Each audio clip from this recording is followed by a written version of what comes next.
Hi mga guys, for today's video, we're going to Awang, Salvador City. At yan na nga po mga guys, samahan nyo akong maglakbay mga ka-wonder. Kasama ko ang aking driver na si Michael papuntang Barangay Awang, El Salvador City. At ayan na nga po mga ka-wonder, no, madadaanan natin ang lubak-lubak na daan. Pero meron din namang sementado. Pero alam nyo guys, kung ano yung pinakamaganda dito, ito yung mga tanawin po nila. Kahit mabato yung daanan, super amazing naman ang nature. At ayan na nga po mga guys, nakarating na din tayo sa wakas sa paghihirap na ko naman. At ito sa bahay ni Bertie Boy Jomar. Hello mga guys! For today's video, ito po tayo sa Barangay Awang, ang aking classmate pre, at makikain tayo dito dahil birthday niya. Okay? Alright. Welcome po sa bahay namin. Pasok tayo. See you later guys! At dahil maaga akong dumating guys sa kainan, ako ang pinaglitso ng pabo. Walang hiya. Ikaw ba naman paglitsonin? Buti na lang meron akong karesbak guys. Magluluto tayo ng adobong manok.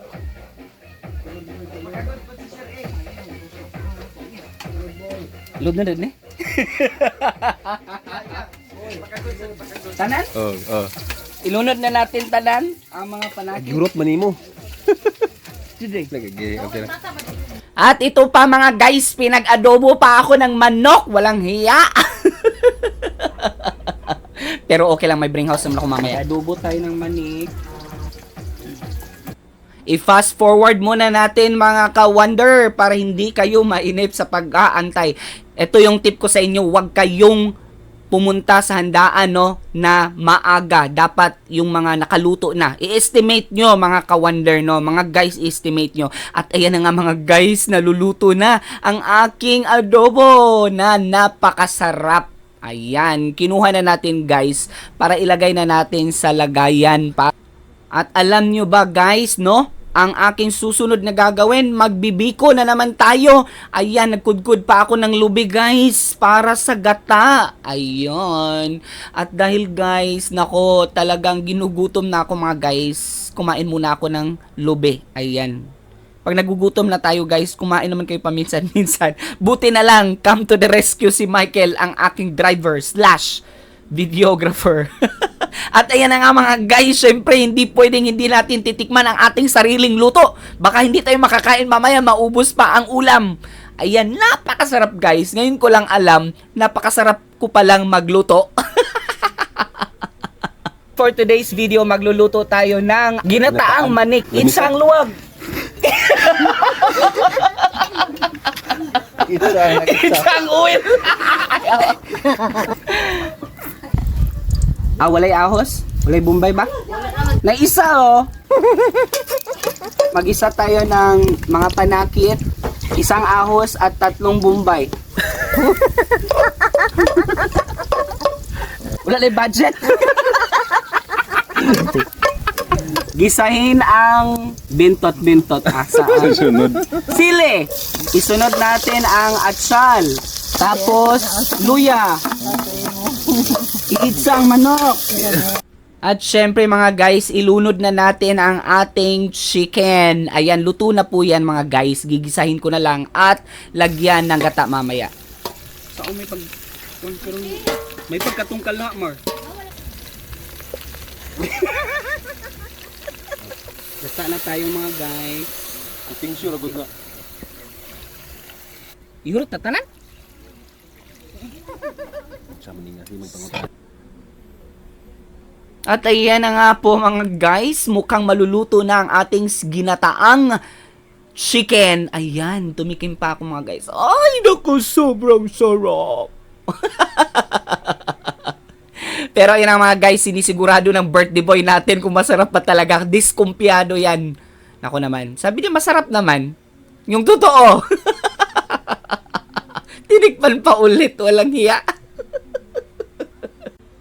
At dahil luto na ang ating lechon mga guys, ayan meron pa mga bisitang nag-aantay kung kailan ako makapagluto. Luto na po yung lechon. Huy! Kumain na tayo. Ay, hindi pa pala. Nako. Yung naunang maluto, yung lechon pa pala.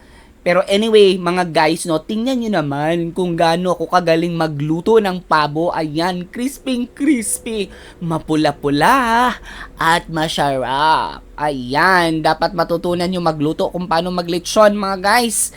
Kasi, ayun, masarap magluto, 'di ba? At pinatshop ko na nga pala, mga guys, para mamaya, no, madami tayong makukuha niyan na mga skin, no? Skin to skin. Yung skin yung kakainin natin kasi malutong na malutong yung skin.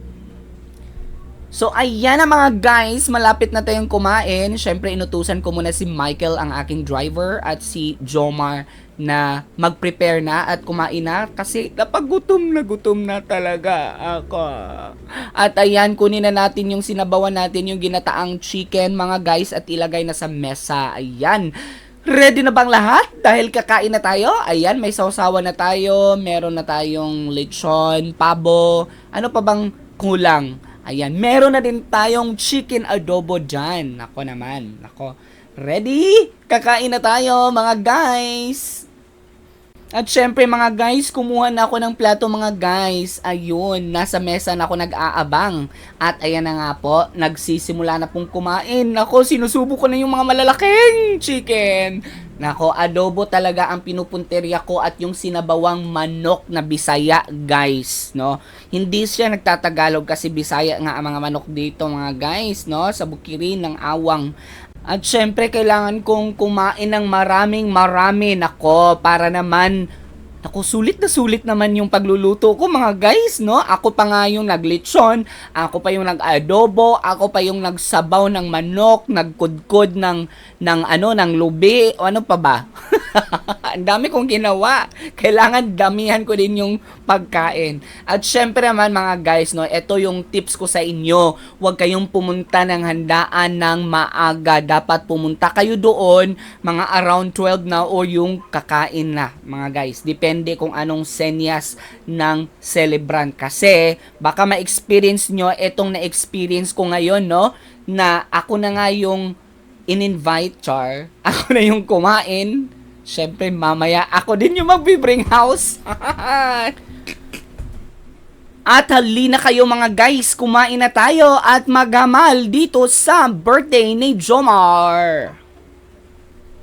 At ayan na nga po, mga guys, another tip po, mga guys, kung kakain po kayo sa handaan, siguro din nyo munang kumain ng maraming ulam at less yung rice. Kasi, nako, mabilis kayong mabusog niyan at hindi masusulit yung kainan nyo.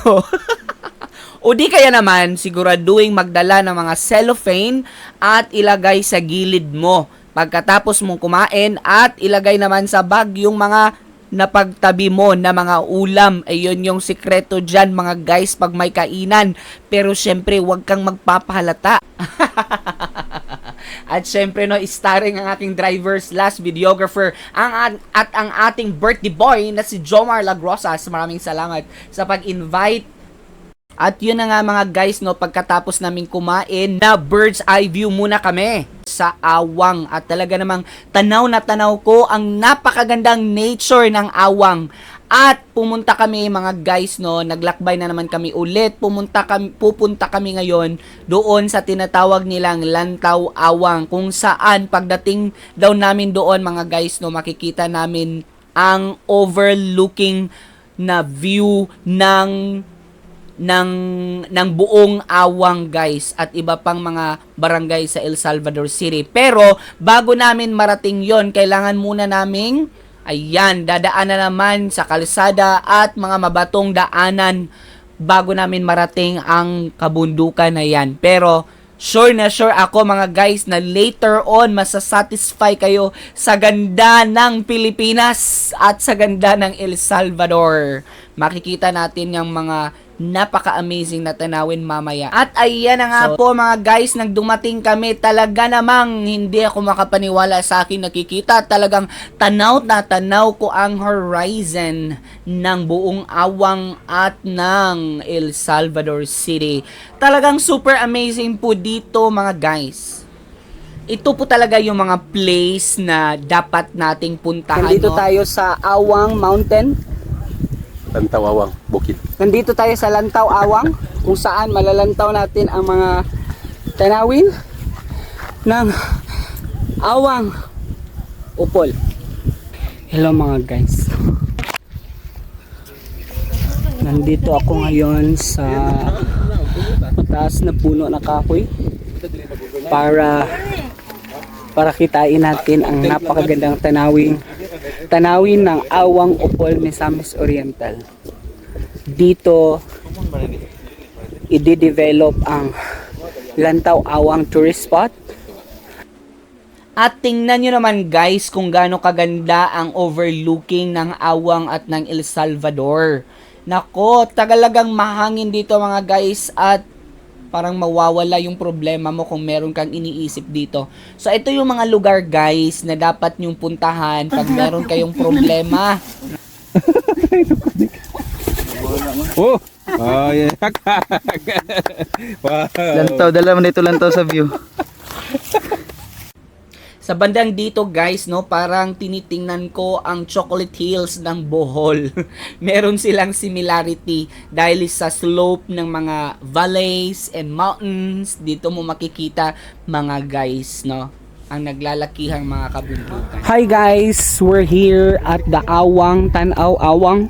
This will be the next tourist spot destination in El Salvador City and we are exploring it in advance. With me are the mga ka-wonder ko po yan. It's so amazing and mesmerizing. You can see the overview of Awang. There are a lot of para siyang chocolate hills over the hills and mountains and valleys and everything. At ayan na nga po mga guys, pagkatapos naming ma-enjoy ang lantaw tanawin ng Awang, no, napakagandang view ng Awang, ayun, ay bumalik na ulit kami sa bahay nila Jomar para kumain ng biko at umuwi na din sa wakas. At ayan na nga po mga guys, ang ating adventure ngayong araw na to. At syempre, sana po ay nag-enjoy po kayo sa pagsama sa aking paglalakbay. At syempre marami pa tayong mga lugar na i-explore po locally, nationally, and internationally. Pero sa ngayon, focus muna tayo sa ating local. Ayan po.